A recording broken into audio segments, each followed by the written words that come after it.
অন্যান্য সাগরের যে সৈকতগুলো আছে, বিচ আছে, সেগুলো কিন্তু এরকম না। দেখেন এখানে কি সুন্দর পাথর, গোল গোল পাথর, পাথরগুলো পানির মধ্যে তলিয়ে আছে এবং পাথরগুলোর মধ্যে দেখেন খাওয়া খাওয়া আর কি।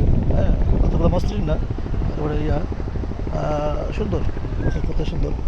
এবং পাথরগুলোর মধ্যে থেকে দেখেন এই চতুর্দিকেই পাথর, অনেক পাথর। তারপরে মাঝখানে দেখেন পাথরের আবার মাঝখানে দ্বীপ হয়ে গেছে পাথরের। এদিকে আমরা বলছি হলো সেন্ট মার্টিন দ্বীপ থেকে আপনাদেরকে দেখানোর চেষ্টা করতেছি। দেখেন সেন্ট মার্টিন দ্বীপ।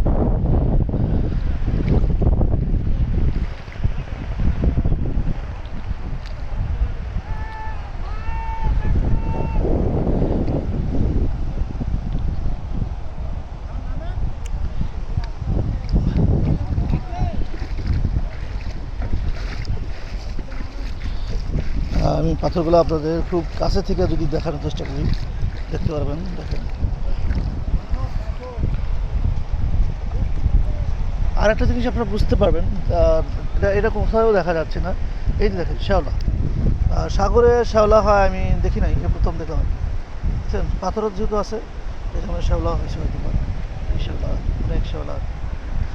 আর একটা বিষয় আছে, আমাদের কিছু লোক, আমাদের কিছু রেসার ভাইরা কালকে এই শ্যাওলা থেকে রাত্রেবেলা অনেক মাছ মারছিল আর কি।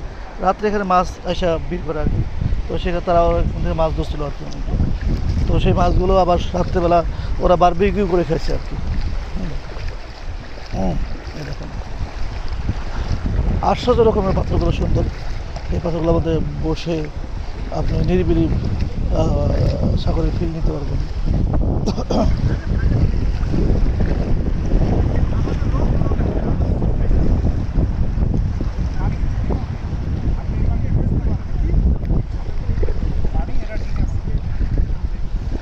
আপনি বুঝবেন না, আরিফ না ছিল, আরিফ দিলে সবাই একটা ভিডিও আনন্দ করতেছে ওরা। সাগরে বসে